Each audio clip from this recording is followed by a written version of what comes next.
kita menduga ini memang suatu perencanaan. Bahkan ada di salah satu video yang viral. Kita melihat sewaktu dia dikonfirmasi, apakah kau memang mau menghabisi korban? Iya, saya mau menghabisi dia. Perbuatan si pelaku ini sangat-sangat sadis. Tapi tidak ada tindakan terukur yang dilakukan pihak kepolisian. Ya, sebenarnya seperti apa dugaan dari kuasa hukum terkait dengan kasus leher sopir taksi online yang terjadi pada 4 November 2024 lalu. Saat ini kami sudah bersama dengan kuasa hukum dari korban Khairul Putra Harahap, Didi Suheri. Saya persedia untuk program eksklusif. Bang Didi Suheri, Ya. Sehat Bang ya? Alhamdulillah sehat. Ya Bang, terkait dengan kasus yang Abang tangani terhadap korban begal yang korbannya adalah sopir taksi online bernama Khairul Putra Harahap. Abang melihat apakah ini murni pembegalan atau ada hal-hal lain Bang yang terjadi di balik semua ini? Kalau dari semua cerita yang sudah kita tanya kepada korban, kita lihat ini bukan hanya sekedar pembegalan, Ya. tapi memang sebuah perencanaan yang ingin membunuh korban tersebut. Kenapa kita seperti itu? Kita lihat dari mulai histori perjalanan, si korban ini sudah merencanakan. Baik. Dari mulai berapa titik mereka berhenti sampai dia membeli sebuah senjata tajam dari Indomaret, sampai dia membunuh korban tersebut. Ya. Dalam hal ini kita lihat satu lagi, barang-barang yang ada di mobil itu juga nggak hilang. Barang-barang sudah dicek Bang ya? Ya, barang-barangnya seperti handphone, apakah dapat semua ya? Ya. Mobilnya juga didapatkan di daerah Kim setelah kita konfirmasi dengan pihak TPI. Baik. TPI Grab, mobil itu didapatkan di daerah Kim, ditinggalkannya. Kalau itu murni dia pencurian dengan kekerasan, Ya. pasti barang itu dihilangkan atau diamankannya atau ingin dimilikinya. Ini dibawa dia. Kita melihat ini dia membawa mobil itu bukan untuk diambil, tapi melarikan diri.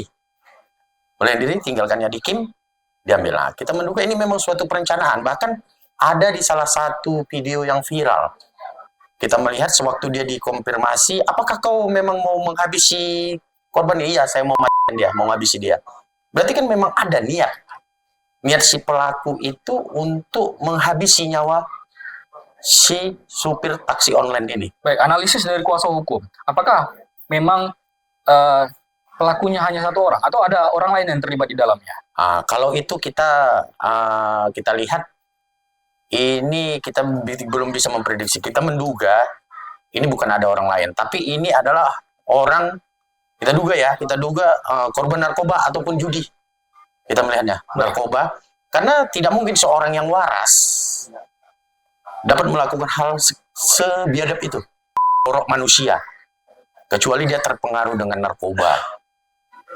Kalau kita harapkan, makanya kita berharap ini atas perkara ini pihak kepolisian tidak hanya mengusut permasalahan perbuatan dia yang mencoba membunuh si driver online ini, tapi apa sebabnya dia melakukan perbuatan itu? Karena hukum itu adalah sebab akibat. Apa penyebabnya dia berbuat nekat seperti itu? Itu yang kita harusnya diusut. Apakah dampak dari narkoba ataukah dampak dari bermain judi hingga timbul hutang? Kalau dia beralibi di dalam media yang saat ini berkembang akibat dari bermain judi online dan pinjaman online, Ya. saya rasa tidak sampai seperti itu. Tidak mungkin Bang ya? Tidak mungkin. Kalau pinjaman online tidak mungkin sampai senekat itu, nggak dibayar dia juga nggak apa-apa. Pinjaman Artinya ada online, orang lain yang menyuruh. kita menduga ada motif di sebalik ini. Kita menduga ya. Ada otaknya Bang ya? Kalau otaknya kita jawab, tapi ada motif motif yang lain, di sebalik ini, karena sebuah perbuatan ini berencana, cukup berencana. Dari mulai titik awal, berhenti lagi sampai dia berhenti di suatu tempat, beli senjata dan mengakhiri. Dan dia berkomunikasi terus via WA. Kalau tidak salah tadi dari korban dia terus main handphone dan mengambil, katanya beli bedak pacarnya, apa semuanya. Kan jelas perbuatan itu. Kalau dia berniat hanya untuk melarikan mobil itu, merampok mobil itu, di sewaktu pemberhentian pertama, dia sudah bisa melakukan perbuatan itu kan? Ya. Ataupun memang ini dia sudah membawa entah kemana-mana, dan setelah dilakukannya itu dilarikannya mobil, ditinggalkannya. Dan pelaku artinya ada arah merupakan eksekutor. Ya, kalau kita menduga Kita menduga dia ini eksekutor dan memang ada motif di sebalik itu. Apakah dendam atau apa kita tidak tahu lagi. Yang harapan kita pihak polisi mendalami permasalahan Tapi ini. dalam wawancara kami dengan korban, klien abang, Khairul Putra Harahap tidak merasa memiliki musuh, tidak merasa ada sesuatu yang bersinggungan dengan Mungkin dirinya. kita sebagai manusia ya, kita tidak tahu orang tersinggung atau tidaknya dengan kita tidak tahu ya. Mungkin si korban ini tidak pernah merasa membuat orang tersinggung atau apa, tapi mungkin ada. Apakah ada orang tersinggung dengan dia, kita tidak tahu ya. Baik. Tapi dari perjalanan kasus ini kita lihat dari awal sampai akhir, seperti direncanakan ingin mengeksekusi si korban. Baik. Ah, Dalam konferensi pers Polrestabes Medan beberapa waktu lalu sudah menyampaikan bahwasannya penyebab terjadinya peristiwa ini adalah judi online, Bang ya. ya, judi online. Apakah abang akan mendesak terus kepolisian untuk mengusut bahwasannya ada motif seperti yang abang sampaikan tadi, Kalau bahwasannya kita, ada orang lain di balik semua ini? ya kalau permasalahan itu kita harap polisi itu subjektif lah, juga objektif dalam menangani perkara ini, melihat apakah judi online atau judi offline. Baik, dari mana polisi bisa mengambil sisi bahwasannya ada motif lain, Bang, yang bisa dianalisis oleh kepolisian? Dari perjalanan suatu perbuatan itu. Ya, Perjalanan satu perbuatan itu kan tidak sekaligus. Kalau dia memang melakukan eksekusi itu, dia kan tidak ada udah bawa senjata atau bawa alat untuk mengeksekusi saat itu kan. baik. Di pesan online masuk, begitu ada kesempatan dihabisi tempat sepi. Malah dia menghabisi ini di tempat yang ramai, kan lucu. Ya, Dan dia sempat berhenti beberapa titik dan membeli lagi alat di Indomaret atau di mana, di tempat perbelanjaan, senjata itu. senjatanya dibeli di swalayan ya? Iya, Baik, berdasarkan keterangan dari korban kan. baik. Kenapa dia sampai situ baru terniat untuk itu? Apakah ada orang yang mengajari, oh kau beli di sini atau di sana? Kalau dia memang murni pelaku begal, Ternyata bukan bedak, Bang, yang dibeli di bukan swalayan. bedak, ya, Senjata ya? senjata. Baik. Kalau dia memang pelaku begal, dari awal dia sudah menyediakan itu. Tapi ini seperti memang sudah direncanakan sampai sini, sampai dengan dia membeli alat itu dan dihabisinya. Ada skenario yang tersusun rapi. Ada tersusun rapi ya. Di situ kita menduga ini murni pencurian dengan kekerasan, ataukah ada suatu hal di luar itu? Kita menduga ya, kita bukan menuduh. Ini kan berdasarkan analisis kita dari perjalanan kasus yang terjadi. Itu yang kita lihat. Saat ini upaya hukum seperti apa yang abang lakukan dengan tim?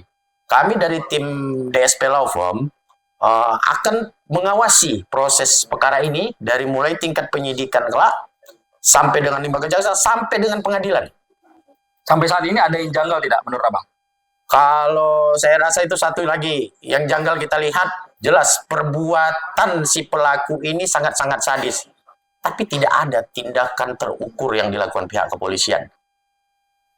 Seolah-olah dia dikasihkan, dibawa, diamankan. Bagaimana efek jera sama pelaku seperti ini? Toh, kalau aku besok orang, paling aku tangkap masukkan. Kenapa tidak ditembak, dikasih efek jera? Atau ada kabar yang kami dapatkan bahwasanya pelaku ada hubungan dengan seorang mantan polisi? Kalau itu kita tidak bisa menghubungkan itu, nanti lebih blunder nanti kan. Baik. Tapi kita melihat anehnya di situ. Kita lihat beberapa begal. Ada yang ditembak mati. Karena perbuatan begal ini memang sebuah atensi kan. Atensi yang harus dihapuskan. Meskipun pelaku telah menyerahkan diri ketika ditangkap tidak melakukan perlawanan. Kalau dia menyerahkan diri hari itu juga, tapi dia diserahkan Oleh pihak keluarga. pihak keluarga. Baik. Bukan menyerahkan diri di kantor polisi. Polisi menyari dan diserahkan sama keluarganya. Kecuali dia datang, saya melakukan itu menyerahkan diri. Ya. Nah, jelas dia awalnya tidak kooperatif. Setelah melakukan perbuatan itu lari. Ya. Kan itu dia. Bukan menyerahkan diri kantor polisi, lari.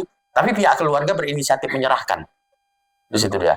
Tapi yang membuat kita miris itu, kok begitu enaknya pelaku seperti itu tidak diberikan tindakan yang terukur. Jelas perbuatan sadis. Syukur alhamdulillah, ini si korban masih sayang Tuhan sama dia. Masih selamat di leher loh. Dalam hitungan detik aja. Hampir menembus tenggorokan. Habis menembus Baik. tenggorokan dan bisa mati.